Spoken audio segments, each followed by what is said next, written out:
Hi everyone, in today's video we'd like to discuss properties of double integrals. So we've discussed how to perform these integrals over general regions, but we do have some estimation theorems and some just general properties that can make our lives easier when dealing with these double integrals.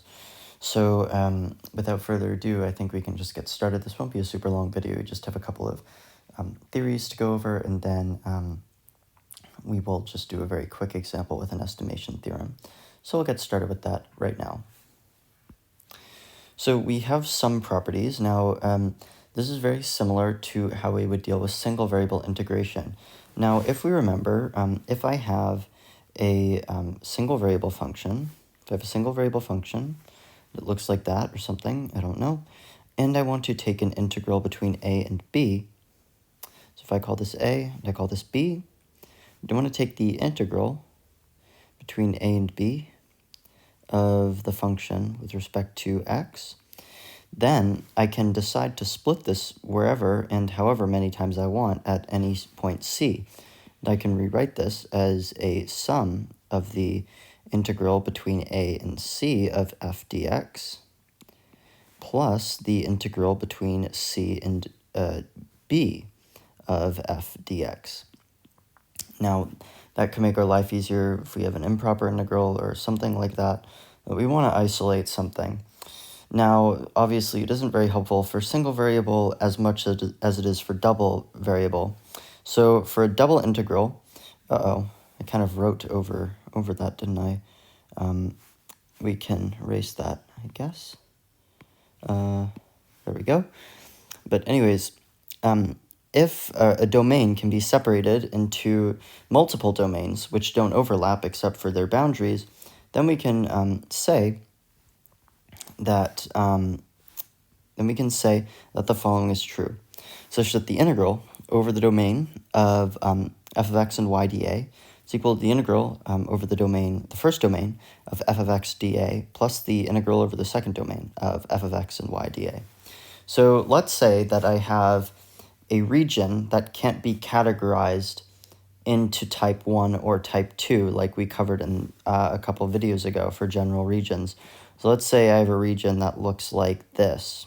So I've got that, I've got that, I've got that, and I've got that. We don't have like a general region way of doing that, but what I could do is I could separate it into an integral that does have general regions. So I could like make a line there, could make a line there, and now I would have an integral that could be done by using general regions, right? I could do that as one, I could do that as another, and I could do that as another, and then we'd be able to use the general properties to perform the integral. But the idea is you can divide the domain into however many subdomains you need in order to make sure that you have either a type 1 or a type 2 region that you can successfully perform an integral with, if that makes sense.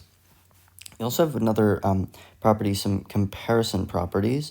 Now, the first property that I would just like to cover, very simple, is that if I integrate the identity over the domain, if I just integrate over dA, then what I come out with is just the area over D, right? So that should make sense. If I'm just integrating 1, then I'm just getting the area of my region that I'm integrating over, right?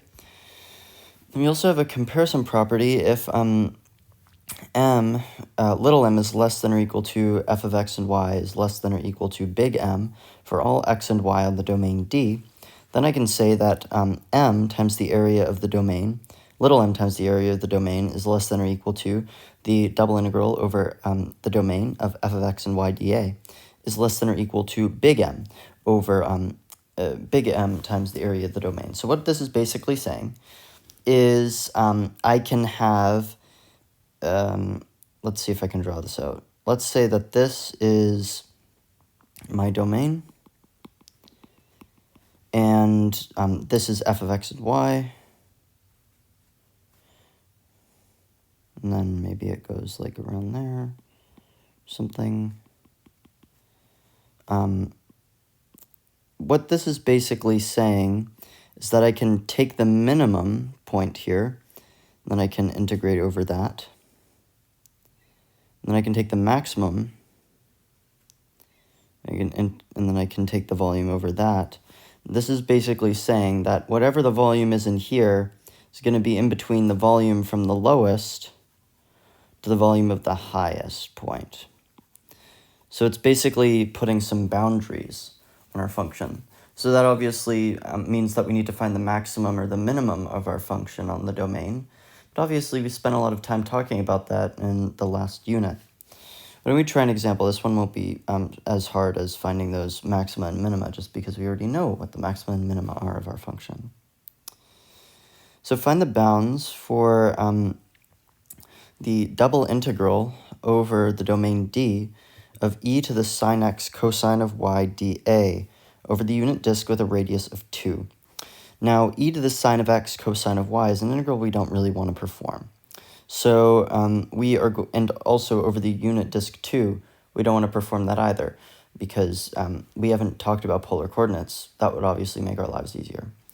Anyways, what we will start by doing is finding the bounds of sine of x and cosine of y. Obviously, both of those functions have ranges between -1 and 1, inclusive. So now we can make the statement that e to the -1th power, 1 over e, is less than or equal to e to the sine x cosine y, is less than or equal to e to the 1 power, or e.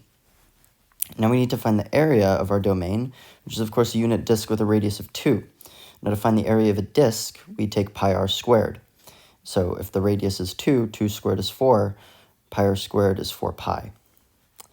So thus we can make the statement that 4 pi over e is less than or equal to the integral over the domain of e to the sine of x cosine of y dA is less than or equal to 4 pi e. So those are our bounds. And that looks fairly reasonable when we look at our graph. Thanks for watching today's video. In the next video, we will introduce polar coordinates for double integrals. That will make our lives easier. It will give us another alternative when we want to perform an integral. We will be deriving the differential element for that as well by using some fancy matrix identities. Thanks for watching. We'll see you in the next video.